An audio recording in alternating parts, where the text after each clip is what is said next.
चलो विद्यार्थी मित्रों बधाने जय स्वामीनारायण। હવે આપણે આમાં થોડા આગળ જઈએ બરાબર।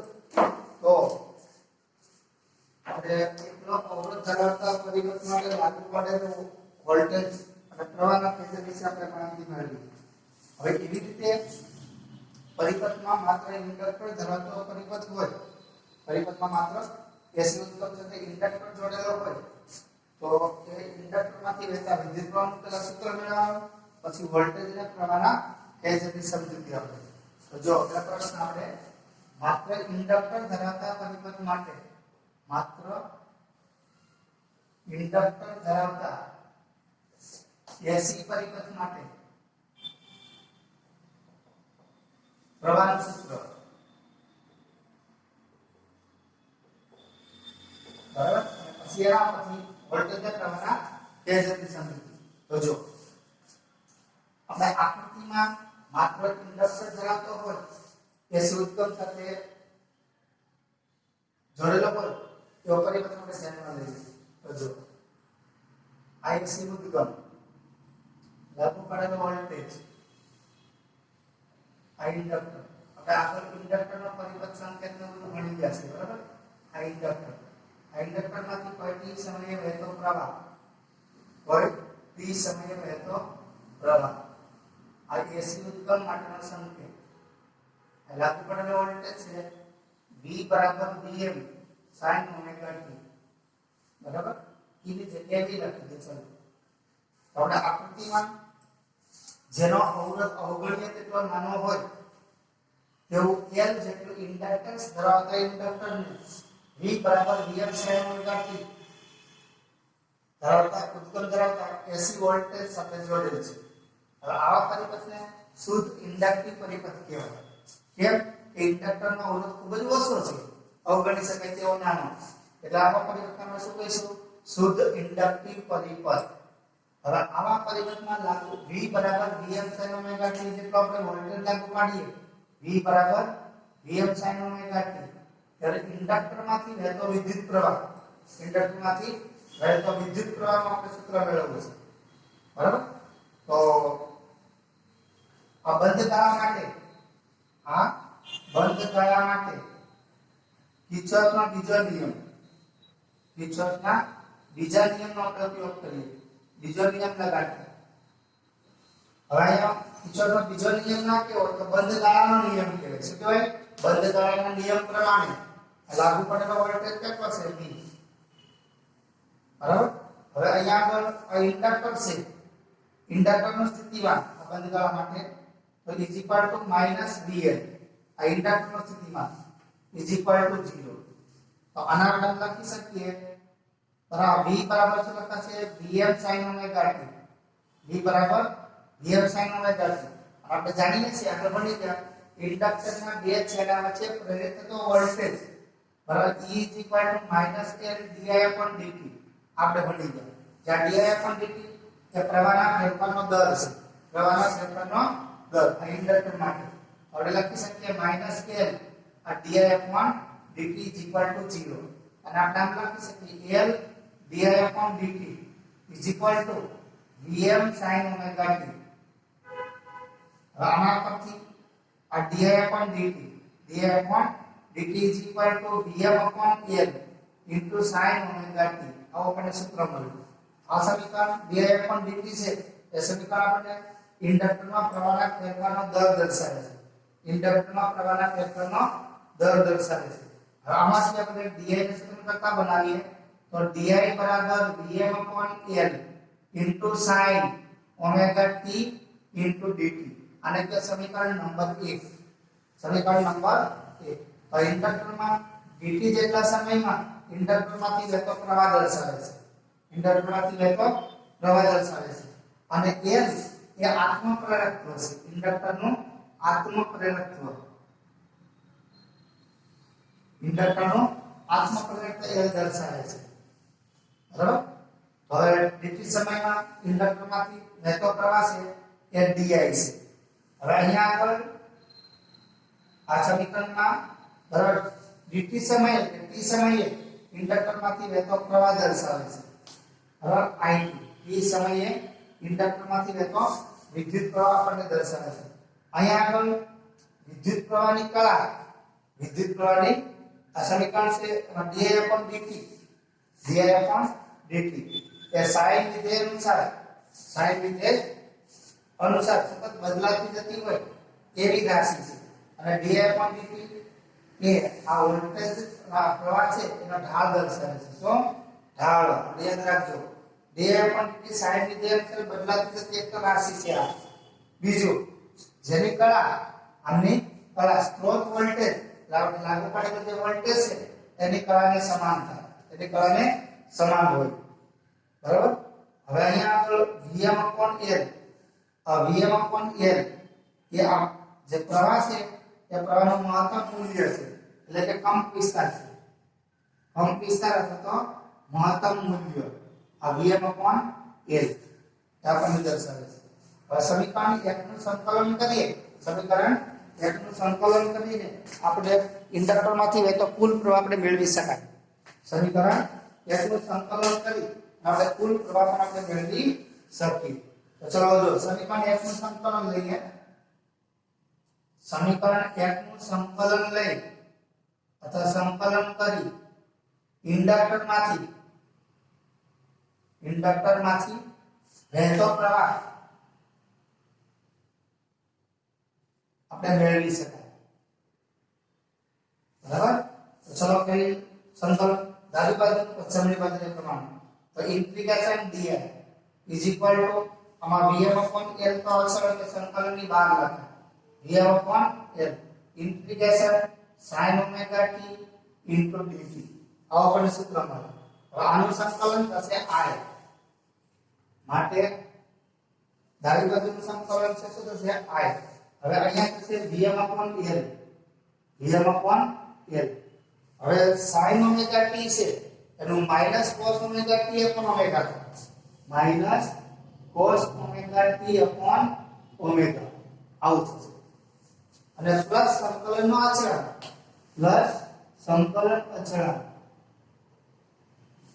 બરાબર? આને તમામ લખીએ તો minus Vm/L into cos ωt plus સંકલનનો અચળાંક. આ સંકલનનો જે અચળાંક છે એ પ્રવાહની જે આવૃત્તિ હોય એટલી જ આવૃત્તિ એવું જ પરિમાણ ધરાવતો અચળાંક છે. એવું જ પરિમાણ ધરાવતો અચળાંક. બરાબર? એ સમયથી સ્વતંત્ર છે. એટલે કે આપણે t = 0 સમયે આ અચળાંકનું મૂલ્ય આપણને કેવું મળશે? 0. સંકલન પ્રવાહના પરિમાણ ધરાવે છે તેના પ્રવાહ અને સમયથી સ્વતંત્ર હોય. હવે t = 0 સમયે પ્રવાહ 0 થાય. t = 0 સમયે પ્રવાહ 0 થાય. કઈ રીતે 0 થશે? તો આના પરથી ચલો t = 0 સમયે પ્રવાહ I = 0 થાય. માટે આપણને સૂત્ર મળશે જો આ 0 બરાબર આ માઈનસ Vm/L આ t cos 0 થશે. શું cos 0 નું મહત્તમ મૂલ્ય કેટલું? 1. મહત્તમ મૂલ્ય 1 થશે. બરાબર? cos નું. તો આમ t = 0 સમયે બરાબર અને વોલ્ટેજ ના હોય અને પ્રવાહ પણ ના હોય તો 0 અચળ is equal to અચળાંકનું મૂલ્ય કેટલું થઈ ગયું? 0. હવે આપણને પ્રવાહનું સૂત્ર મળશે I = Vm upon omega L into cos omega t. હવે આપણે લાગુ પાડેલો વોલ્ટેજ sin વક્ર છે. sin વિધેય અનુસાર બદલાય છે. તો પ્રવાહ પણ ઇન્ડક્ટરની અંદર sin વિધેય અનુસાર બદલાતો હોવો જોઈએ. એટલે આપણે આમને sin ના સ્વરૂપમાં લખીએ. sin ના સ્વરૂપમાં આપણે આમ લખી શકાય -Vm/L into sin pi/2 minus omega t. pi/2 minus omega t. આ ઋણ નિશાની ના જોઈતી હોય તો આ omega t આપીને સરળથી કરી લો તો આપણને મળશે સૂત્ર આ Vm/L into sin omega t minus pi/2. આ પ્રવાહનું સૂત્ર મળ્યું. હવે આ પ્રવાહના સૂત્રને આપણે લાગુ પાડેલો વોલ્ટેજ છે V = Vm cos omega t. આની સાથે આ સમીકરણને બરાબર E બરાબર Vm cos ઓમેગા t આ સમીકરણ સાથે સરખામણી કરીએ એની સાથે સરખામણી કરીએ તો આપણને ખબર પડશે આ વિદ્યુત પ્રવાહ I આ વોલ્ટેજની કળા છે અને આટલો જે ભાગ છે પ્રવાહની કળા છે આ ઓમેગા t છે આ ઓમેગા t - π/2 છે એનો અર્થ શું થયો વિદ્યુત પ્રવાહ લાગુ પડેલા વોલ્ટેજ કરતા કળામાં π/2 જેટલો પાછળ છે ઉલટું પણ કહી શકીએ વિદ્યુત પ્રવાહ કરતા વોલ્ટેજ કળામાં π/2 જેટલો આગળ છે પ્રવાહ પાછળ વોલ્ટેજ જેટલો આગળ તો આમ I એ V કરતા કળામાં π/2 જેટલો પાછળ છે એવું કહી શકાય બરાબર અથવા તો V એ પ્રવાહ કરતા માત્ર ઇન્ડક્ટર ધરાવતા પરિપથમાં વોલ્ટેજ એ પ્રવાહ કરતા કળામાં π/2 જેટલો આગળ પ્રવાહ π/2 જેટલો પાછળ છે એવું કહેવાય જો પાછળ છે π/2 એટલે એક ચોથા ભાગનું ચક્ર થયું એક પૂર્ણ ચક્ર થાય એટલે આ પ્રમાણ આપણને મળે ચલો જો અહીંયા આપણે π/2 અહીંયા આપણે આ 0 આ π/2 આ પાય એટલે અડધું ભ્રમણ થયું 3π/2 ત્રીજા ભાગનું ભ્રમણ 3/4 ભાગનું ભ્રમણ અને અહીંયા આપણને મળે 2π બરાબર આ 3π/2 તો π/2 એટલે અહીંયા આગળ થયું ચલો ચાર ભાગ પડે આ પહેલો આ બીજો આ ત્રીજો અને ચોથો આમ ચાર આપણે ભાગ ધ્યાનમાં લઈએ તો ચોથા ભાગનું પરિભ્રમણ છે બરાબર કેટલા ભાગનું ચોથા ભાગનું પરિભ્રમણ ચોથા ભાગનું ચક્ર એમ પણ કહી શકાય એટલે 1/4 ચક્ર છે દોરડનું 1/4 ચક્ર બરાબર એટલું થાય આપણને 1/4 જેટલું ચક્ર આપણને એટલું મળશે એટલે એનો અર્થ શું થયો વોલ્ટેજ હોય એના કરતા 1/4 ચક્ર જેટલો પ્રવાહ પાછળ હોય વિદ્યુત પ્રવાહ પાછળ હોય હવે આપણે અહીંયા તો આ વોલ્ટેજ ને પ્રવાહના આલેખ દોરવા ફેઝરની રીતે તો આપણે આ પ્રમાણે દોરી શકીએ તો આપણે જોઈએ ચલો બરાબર તો જોઈ લો કે સ્કીમમાં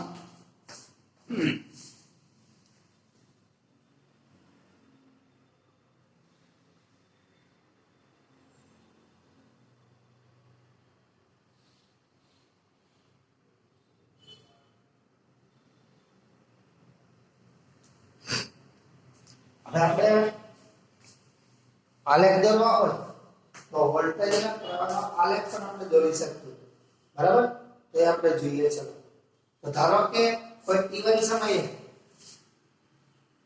આકૃતિમાં આપણે કોઈ t1 સમયે લાગુ પડેલ વોલ્ટેજ આપણે ફેઝર દોરીએ તો જો ધારો કે કોઈ t1 સમયે આ લાગુ પડેલો વોલ્ટેજ એની કળા ઓમેગા t ની કળા ઓમેગા t તો એ વખતે પ્રવાહ છે વિદ્યુત પ્રવાહ એ કળામાં π/2 જેટલો પાછળ હોય ઓમેગા t - π/2 એટલે આ આપણે પ્રવાહનો ફેઝર દોરીએ તો આ બંને પરસ્પર લંબ છે આ હવે આપણે આગળ કીધું ફેઝર એટલે વોલ્ટેજ ને પ્રવાહના ફેઝર જે વોલ્ટેજ ને પ્રવાહના જે સદિશો છે એના ઉર્ધ્વ ઘટકો તો આનો આપણે ઉર્ધ્વ ઘટક લઈશું તો આપણને આ પ્રમાણે મળશે ઉર્ધ્વ ઘટક તો આ વોલ્ટેજ નો ફેઝર આપણને ઉપર તરફ મળશે આના બે ભાગ કરીએ ને આપણે જો આ સદિશના બે ઘટકો લઈએ તો સમચિતિત ઘટક આ ઉર્ધ્વ ઘટક એ રીતે પ્રવાહ આ પ્રમાણે છે બરાબર તેના બે ઘટકો આપણને આ પ્રમાણે મળશે તેમાંથી આ ઘટક અને આ ઘટક આપણે ધ્યાનમાં લેવા તો આનો આપણે આ ઘટક ધ્યાનમાં લઈએ આમ તો આપણને આ પ્રમાણે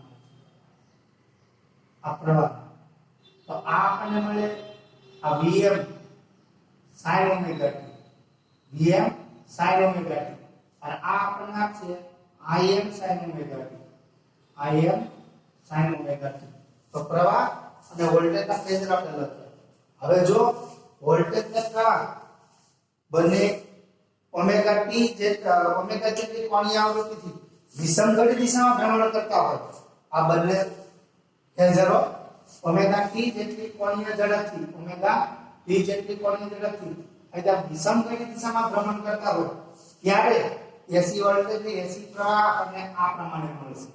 તો એના આલેખ પણ આપણે આકૃતિમાં દર્શાવીએ. જો એમનો આલેખ તો પહેલા આપણે વોલ્ટેજ નો આલેખ દોરીએ. આ વોલ્ટેજ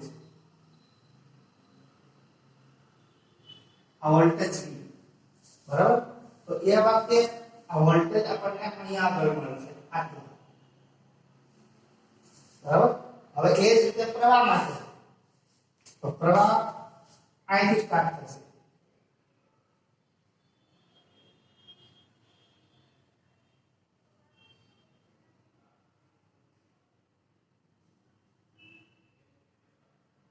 તો આ પ્રવાહ નો આ પ્રવાહ I, આ વોલ્ટેજ V, વોલ્ટેજ V અને પ્રવાહ I. તો બંને વચ્ચે કલા તફાવત કેટલો થયો? pi/2 જેટલો. કલા તફાવત pi/2 જેટલો આપણને મળે. બરાબર. આ વોલ્ટેજ નો અને આ પ્રવાહ નો આલેખ. હવે આકૃતિમાં વિદ્યુત પ્રવાહ અને વોલ્ટેજ ના ફેઝર નો આપણે ઓમેગા t સાથેનો આલેખ કહેવાય. ઓમેગા t સાથેનો આલેખ આપણે દોર્યો કહેવાય. બરાબર. તો આવી રીતે આપણને આ મળશે. બરાબર. હવે અહીંયા આગળ માત્ર ઇન્ડક્ટર ધરાવતા એસી પરિપથ માટે લાગુ પડેલો વોલ્ટેજ કેટલો થયો? V બરાબર Vm sin ઓમેગા t. અને પ્રવાહ કેટલો થયો? I બરાબર Im into sin omega t minus pi/2. Omega t minus pi/2. તો વોલ્ટેજ ને આ પ્રવાહના સૂત્રો છે. બરાબર. આ પ્રવાહનું સૂત્ર આપણે કઈ રીતે લખીએ? આના પરથી જુઓ. I બરાબર Vm upon L omega L છે into sin omega t minus pi/2. આવું સૂત્ર છે આપણે. આ સમીકરણમાં જો જેમ માત્ર અવરોધ ધરાવતો એસી પરિપથ હોય, માત્ર અવરોધ ધરાવતો એસી પરિપથ, એસી પરિપથમાં અવરોધ દ્વારા પ્રવાહનું નિયંત્રણ થતું હોય, નિયમન થતું હોય, તો એવી જ રીતે માત્ર ઇન્ડક્ટર ધરાવતા એસી પરિપથમાં આ ઇન્ડક્ટર છે, એ પ્રવાહને નિયંત્રિત કરે છે. એ અર્થમાં ઓમેગા L છે, ઓમેગા L એને આપણે ઇન્ડક્ટરનો અસરકારક અવરોધ કહેવાય. આ ઓમેગા L એ શું છે? તો ઇન્ડક્ટરનો અસરકારક અવરોધ. જેને ઇન્ડક્ટરનો ઇન્ડક્ટિવ ઘટક કહેવાય. જેને આપણે ઇન્ડક્ટરનો ઇન્ડક્ટિવ ઘટક કહે છે. જેને આપણે XL વડે દર્શાવીએ. જેના વડે XL વડે આનું મૂલ્ય છે. બરાબર. એટલે આપણે આને આમ પણ કહી શકીએ આ ZL. બરાબર.